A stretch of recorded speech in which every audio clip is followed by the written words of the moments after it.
which is strange if you consider the level of their revenue. I'm a pirate, so I spend most of my life talking to people who look at me going, fucking arsehole. So this is my job. But I'm a pirate, and you are suffering from what's called a pirate's dilemma. And the pirate's dilemma is this. Is what I'm saying actually meaningful? Is it right, or is it wrong? And if it's right, how the hell do we do it? Or is this pirate going to ruin our ship? You've got to take a guess. You've got to take a gamble. You've got to take a chance. What I do at JMA, my agency, is we stand in the background cupboards of companies and we make their operations work like a pirate would. And on the forefront, they wear pinstripe suits and go to shareholder meetings. But the largest online shopping channels that you've ever experienced, and the largest search engines that you've ever experienced, and the largest music companies you've ever experienced, my agency was behind. Why? Because we're pirates in the background disrupting stuff, pulling levers. It's the pirate's dilemma. You need to work out whether or not I'm talking complete nonsense or not.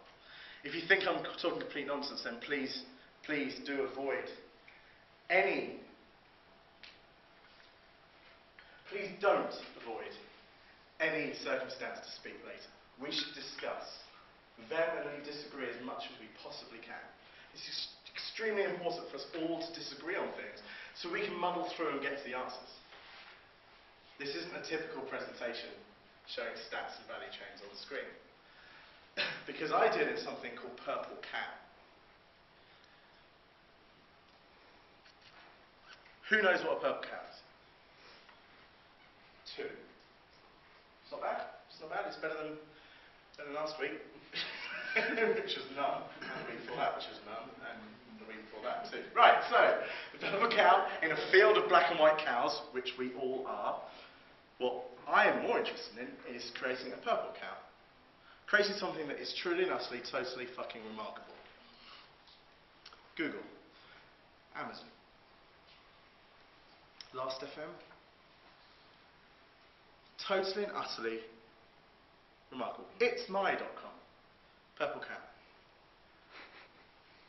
Totally purple cow. Creating something that is totally and utterly remarkable. It's like, Jesus. So there's all these other companies, and then there's a purple cow. If you can create something that's totally remarkable, your life becomes remarkably easier. You don't need to market anything anymore. You don't need to come and sell your services at conferences. The power of advocacy is so strong. You've created an army of fanatics that will do your marketing for you. Every single one of us will look after every single one of you. Do you know what this is? Anyone? Hands up.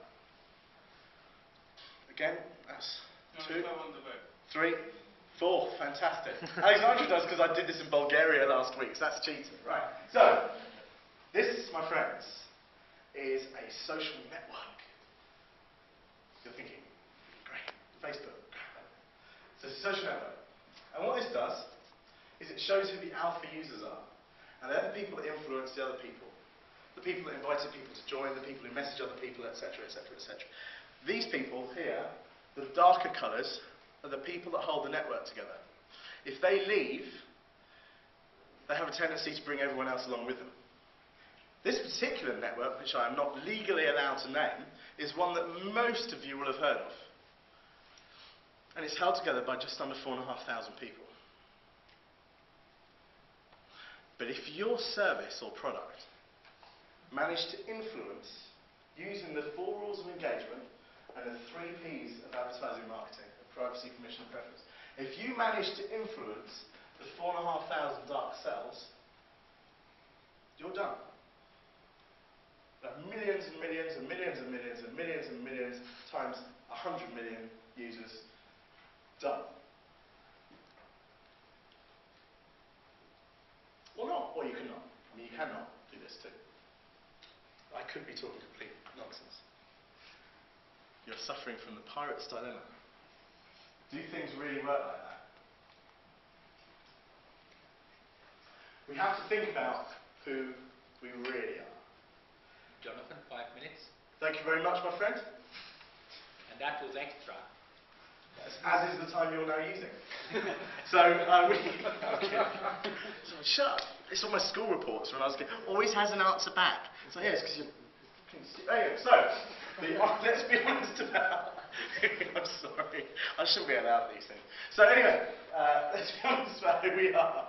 I know so many companies who now do end-to-end, full service. How many times have you seen this value chain with the end user at the end, this kind of lowly consumer here, who's passively going to accept all of the junk that we give them? Anyway, how many times have you seen that entire value chain and a company saying, oh, this is what we do? We do it from this to this. We do all of these bits, we link it all together. We take it from publisher, brand, we give it to the end user, the consumer. So they should, by rights, be the size of the world, right? They should be a Google-sized kind of company. But most of them are still trying to work out how they else monetize what they're doing. Because what you could really do is just be honest about what you're really, really good at. But be so good at it, so good at the thing that you do, that whoever wins in other parts of the value chain has to buy you or partner with you. But there are people inside this room that I know are running strategies that are the reverse of that. We do everything, end-to-end. End-to-end solutions, that's of course, End-to-end Solutions, Inc. Like that. You should try and seek out thought leadership, but only as long as you realise that really no one kind of knows, including me, what they're talking about. This is just a random set of guesses. If you all had to think of a number between 1 and a million, and I said, right, okay, 677,312, who had that? And no one puts their hand up? That could be the number that actually was a catalyst to unlock this entire thing, but they weren't even in the room. Alternatively, I might say number 7, and the 4 of you that had number 7 in here would have been right. And you are the winners. Who knows? No one knew on September the 10th that it was dangerous to go to work in the Twin Towers.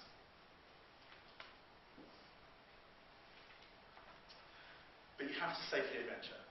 You have to safely adventure now. Most companies in this room, if they're anything like the companies I mostly speak to, the last thing they're doing at the moment is innovating. It's like, Christ, no.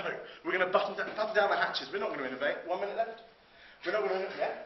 Well, I'm speaking for you. 1 minute? Yeah. Okay, so we're not going to innovate. The last thing we want to do is innovate. We don't want to change. We don't want to change now. It's like, but now's the time to change because no one else is. You can win now. You can win now if you want. Or not. You can execute ambitious projects. You can just say, hey, you know, we'll just hive off 3% of business as usual. We'll stick a couple of people with some really powerful Apple Macs in a room, shut the door, and leave it to it. Just keep feeding the pigs with beer. Good to them. You can employ an agency like JMA to help you with it, or not. You can work it out yourself. Either way round, I would suggest you do, because you can keep your finger on the pulse. You can work out what the hell's going on. And when whatever happens, happens, when the black swan that may happen comes, the totally unlikely event, you'll be prepared. Because right now, you're not alone. In fact, the way forward is to not compete. The way forward, actually, is to collaborate together. Line up all of the partners. I would stand in, I've said to Ogilvy, we're going to partner everyone. Amdocs, Precision, IBM, Alcatel, Mobixel, AdMarvel, you're partners with everyone. Ogilvy is the partner's friend. And it'll sit there with 60% of the globe's digital advertising budget, waiting for something to happen.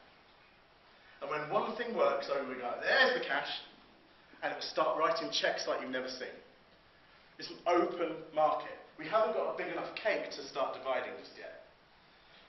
So my final message is this. Be careful who you upset now, and I try and tell myself this. Be careful who you upset now, because you never know what's going to happen. Shake all the hands. Give all the business cards to everyone. Buy everyone beer.